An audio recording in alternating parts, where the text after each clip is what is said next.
Hey everyone, welcome back to another installment, another quick glimpse into my new book that's coming out, The Bug-Free Blueprint.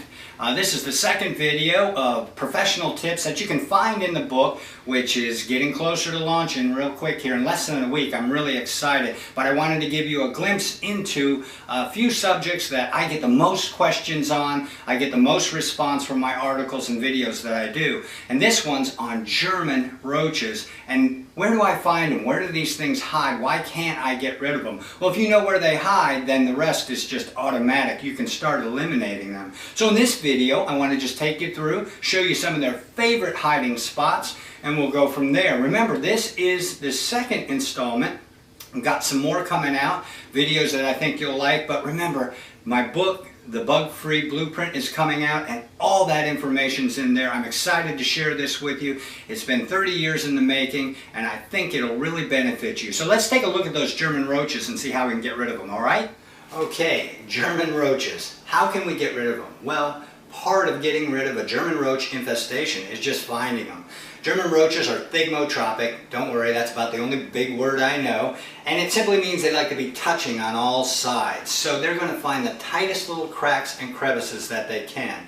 The first obvious place, or at least the place that I get most of my phone calls for service, is the cabinets themselves. You'll find there's just plenty of hiding spots in a cabinet. They can hide in between some of the products you have up in there. They love these hinges because once closed, they're happy-go-lucky right behind there, nice and tight. They like to be touching on all sides, remember? So you're going to want to concentrate in these areas. Obviously, you don't want to spray anything up in the cabinet itself, but you can use baits successfully in these areas. If you're using a gel bait, simply put some on the hinges. They're going to be there sooner or later. You can remove some products and move it around and put some of the bait stations, things like that. But that's a classic spot. Drawers are another, because at the end of this drawer is just the darkest, most secluded area almost in your entire kitchen, and they can come out at night at will and find what they need and then scoop back in. So a lot of times these drawers come right on out, and you can inspect and see where they're at, and if you can see them, you can treat them. A couple of harder spots that are really difficult to get rid of the German cockroach is basically the microwave. This thing is pretty much hollow except for the core oven. I don't know how it all works, but they get in there. You can actually see them in the clocks. It gets to be a real mess. So I talk about this in the book, how to successfully root them out of there, and without sprays. Obviously you don't want to fry the wires or get electrocuted or anything, but this is a common place where you're going to have German cockroaches. Coffee maker. Whoo, if I had a nickel for every time I've lifted one of these up and seen them scurry. A lot of us folks put it up on a little hot plate or something, and they'll be under there just enjoying the warmth of the morning coffee, the moisture and the steam that builds up. Sometimes they can even get inside, and it's really gross. So a lot of the same techniques for our microwave are also for the coffee maker, but that is a huge spot. So you want to take this thing apart, clean it with vinegar or whatever household cleaning solution you have that's safe, and do that. And then again, in the book we talk about how to bait this kind of area successfully. Another area, I see this so often forgotten by even the professionals, knife blocks.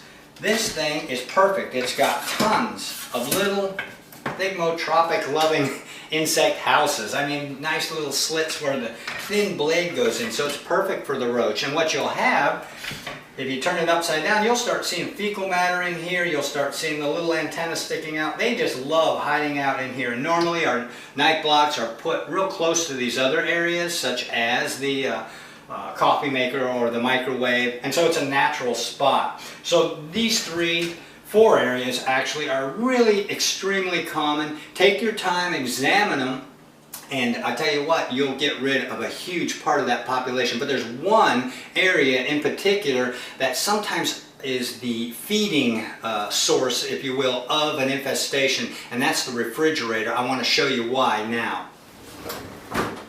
The refrigerator can house thousands of German cockroaches. It's got heat, it's got moisture, it's got food scraps. It's a perfect spot for them to hide in.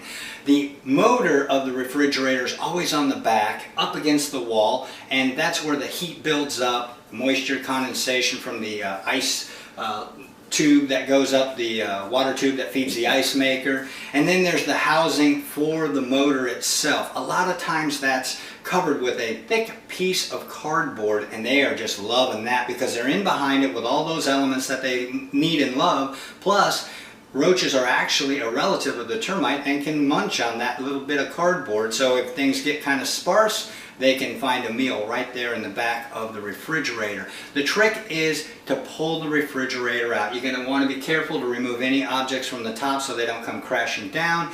Get it out far enough to where you can inspect it. And what I do in a lot of severe infestations is I just take that piece of cardboard off. It's kind of stapled or ratcheted in, so to speak, and you got to kind of have to rip it off. You're just removing a huge source of problem that, you know, it holds in that moisture and that heat. So taking that off is really going to do some damage to that colony that's festering back there, because now all of a sudden the air flows a little more, it's a little drier, and you can access them easier. So for the refrigerator, pull it out, get a good flashlight, check behind it, and treat with aerosols, bait, whatever you choose, that'll be fine. I would shy away from dust because there's a fan under there, and every time that fan kicks on, it's going to be shooting the dust out to where you and I are, and that's not good. So a nice can of aerosol, kill what you see, some bait stations back there to set up for the next ones that come, and then simply put it right back and start living roach free.